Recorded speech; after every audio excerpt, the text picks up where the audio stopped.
But I have some reservations, Mr. Speaker. We are trying to put something on nothing. It is not the problem mandating citizens to vote. There is no problem making it compulsory for citizens to vote. But a situation where citizens have lost confidence in their vote, it becomes a problem, a very serious problem. Of indeed, for you to actually hold some positions in this country, Nigeria, is either you have been appointed or you are being elected, either through voting or every other means possible around it. You understand? Either you're being elected or you are being appointed. So in this very video, I'm going to talk about one of the means of holding some positions in this country, and which is through election. And I know a number of you, if I might to ask you, what can you say about our election in Nigeria? Yes, definitely you're going to have a number of things to say about our election, either in the positive or in the negative. And I can say a number of you, we have several things to say about our election in Nigeria. So let me just welcome you to my YouTube channel, Discovery Africa TV. For some weeks, for some months now, for some time now, we've been seeing all of what people have been saying about our electoral reforms, about 2027 presidential election, about how different political parties is actually gathering momentum, from PDP to APC to ADC to NNPP to, just name it, Labour Party, just to mention a few, SDP and all of those parties put together.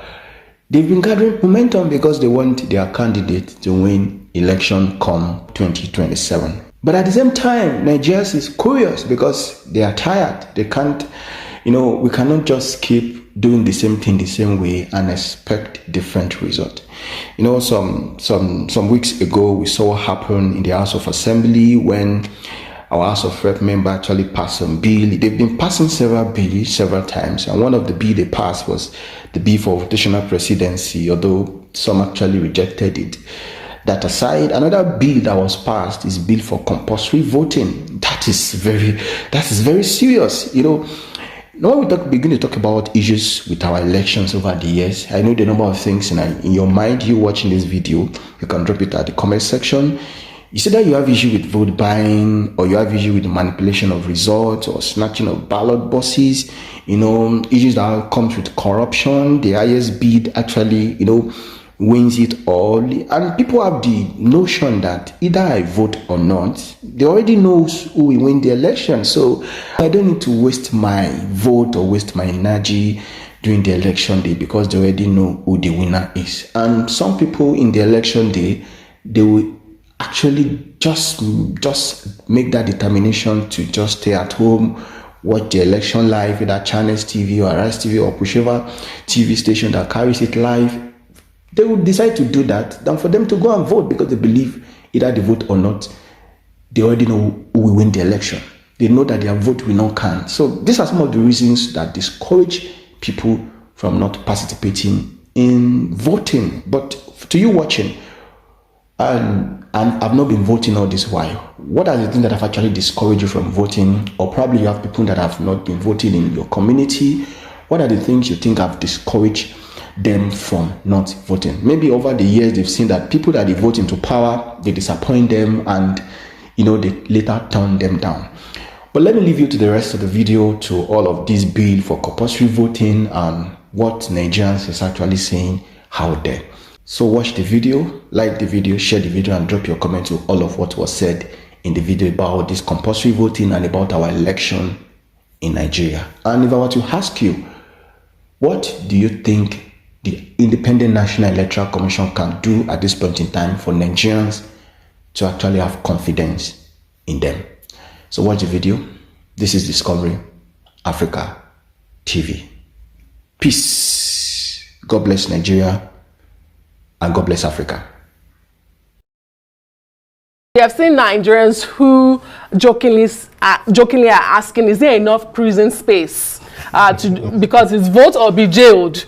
But Frank Tete, legally speaking, does this infringe on any rights, fundamental or otherwise? A whole lot of rights will be infringed upon if this ever passes to become law, which I very, very much doubt. And I also consider it as a waste of precious legislative time and resources. We haven't been that poor. You know, the master election, observer here can give us the statistics, you know, that when we started in 1999, we had 52% of voter turnout, which improved further to 69% in 2003. 20 years later, it became 28%. So because our political actors have a way of making Nigerians scapegoats, you know, they take the blame for every bad form of action or governance they have done. You know, so what has been responsible for the low voter turnout or the apathy in general? Is because of the way government has been run. If 20 years ago, 69% of registered voters turned up in our national elections, that's commendable. So we don't really have a problem. Now, what this bill seeks to which I find very offensive as someone who has a background in human rights, is that you take away the foundation, the very essence of democracy, which is freedom. And then the social construct, the social order of Nigeria, according to Section 14 of the Constitution, is Nigeria operates a social order of freedom, equality, and justice. You don't take it away from people. And then this command and control mentality, which is militaristic, it's unknown to our culture, to our historical precedent. It doesn't matter how many times the military attempted to, to derail the democratic process of this country.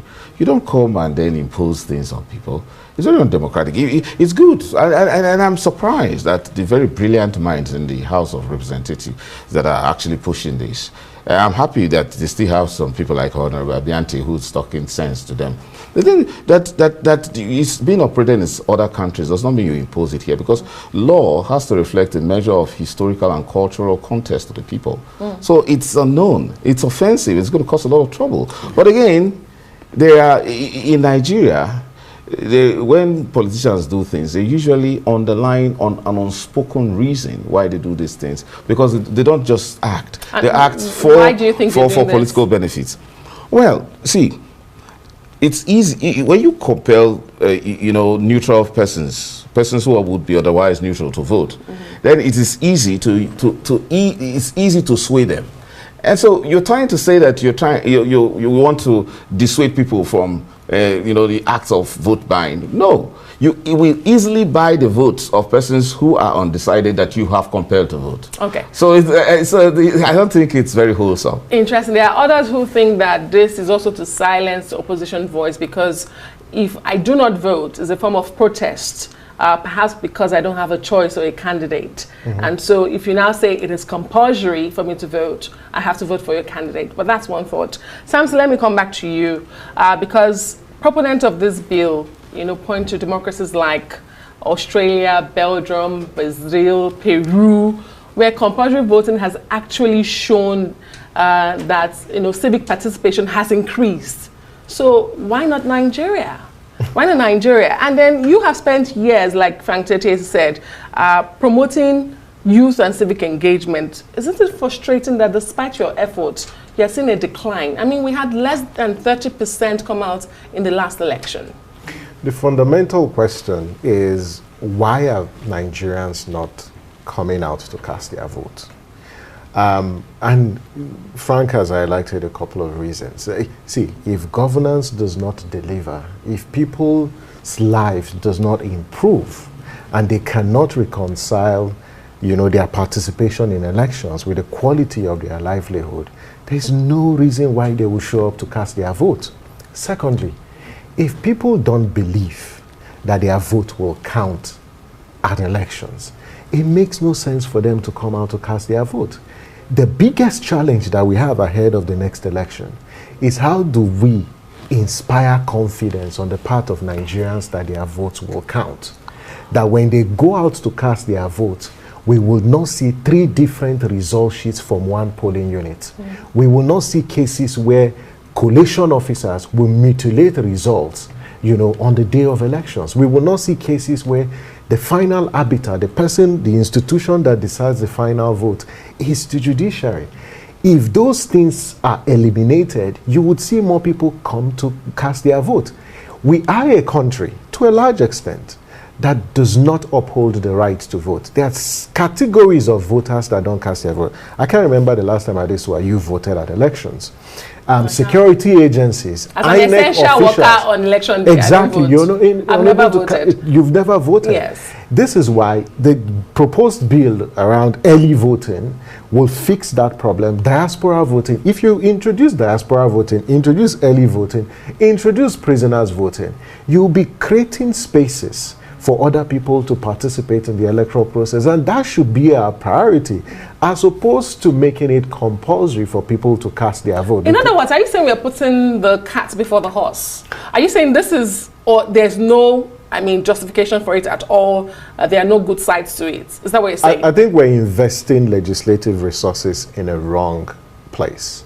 I think what we should do, if the National Assembly, and again, let's make the point that the thinking, the thought behind this bill is a laudable one. You want to fix a problem, and that's the question of low turnout at elections. Yes. For me, I actually see it as the lawmakers even caring about political legitimacy, because they know that the more people disengage from the process, the outcome cannot be declared legitimate. Because how can you say that in a country you have governors determined by just 10% of registered voters? That's totally unacceptable. However, it is important to underscore the fact that you cannot fix the question about civic participation and turnout by compulsory voting.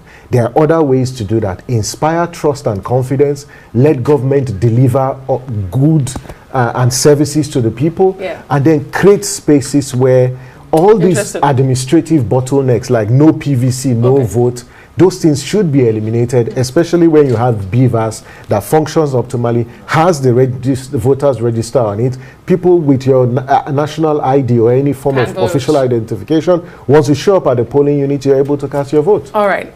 Frank Tete, there are those who say voting is a civic duty.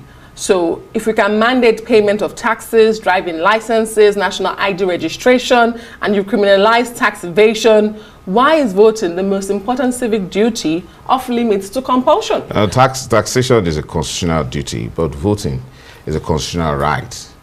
So they should make that distinction. I think that the House of Representatives can do better and do more by getting Nigerians more interested in the issues of governance, which is more or less like another form of voter education, which is not supposed to be left alone to INEC, but to include politicians themselves who operate political parties. Now, let's imagine that the House of Representatives is trying to enact a law by making accountability compulsory to Nigerians.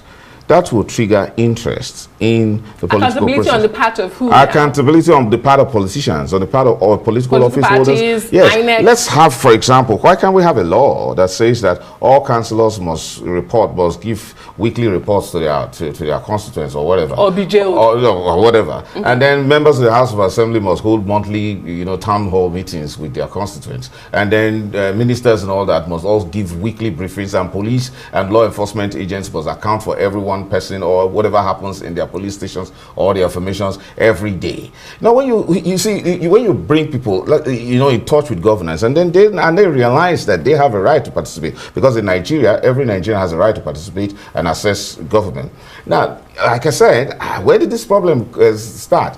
When in 2003, 69% of Nigerian voters will turn up an election, and then in 20 years later, you have only 28%. It's because something is wrong, somebody is failing. And don't come and start blaming Nigerians and intending to punish them. In fact, it gets me really, really very offended to now say, because of your failures, Nigerians are uninterested. Including those who believe that political neutrality is a right. You are now saying that, look, you must vote, or else I'll punish you just because you were failed. No, go back to work and do some good homework. Make governance, attractive. Make it something that people will be interested in. And then people will say, look, this guy, I can do better than him. Look, I'll go mobilize votes for the next election and all kind of things. All right. So political activity is on the decline because people are like the respected, brilliant Samson has said, people have lost interest. There's trust deficit. But that can be restored with some measure of transparency and responsibility on the part of the political class. And the speaker should start that. Somebody just said this is the calmest I've seen Frank Tete. But to most of you, as we wrap up this conversation, should this proposed bill, pass through, do you foresee any constitutional legal challenges that may arise, Frank Tete, and then for Samson Tete, if not coercion? Yes. Are you saying, perhaps I should put it this way, are you saying we haven't seen any reforms despite the billions we dedicate to reforms with INEC every election cycle? If that's the case, then shouldn't we be questioning why we're even funding INEC that much in the first place? And if you say that there have been no reforms for us to now have coercion, what then should we do? So, Frank Tete starts. The law we cannot pass. How? It offends the Constitution, Section 17. It's past second reading. No, it's all waste of time. How? You are offending the entire Nigerian system. Let me tell you, this is my country, right? Yes. I'm very familiar with it. I'm familiar with the people. Anytime you create any form of regulation, what you get is all sort of black market actions. And that's what you find that you just enlarge the space for more corruption, which is endemic, which you're trying to deal with. So people will now start, people now find a way to circumvent it because they don't like it. You can't force people. This is not, how? In a democracy, so to speak. Should it pass? What will you do? It will not pass. Okay. Samson. Actually, just to say that in some climes, like places like Paraguay, where you have this, even though they have imposition of fine and imprisonment, they've not been able to enforce it. But we've seen it in Australia. Yeah, you've seen it in Australia. Because it's an advanced Brazil, Peru. I think this bill will die a premature death. If it passes, rest assured that Nigerians are going to challenge it because it's antithetical to their constitutional and rights. unenforceable. Yeah, and the point you make about, yes, there are incremental reforms that have been introduced. But not enough to put compulsory It's not voting. enough because, I think what we should be focused on is mandatory electronic transmission of results, the issue relating to the appointments of INEC commissioners, issues around early voting, and more importantly, ensuring that every election petition or pre-election matter should be dispensed off with before swearing in.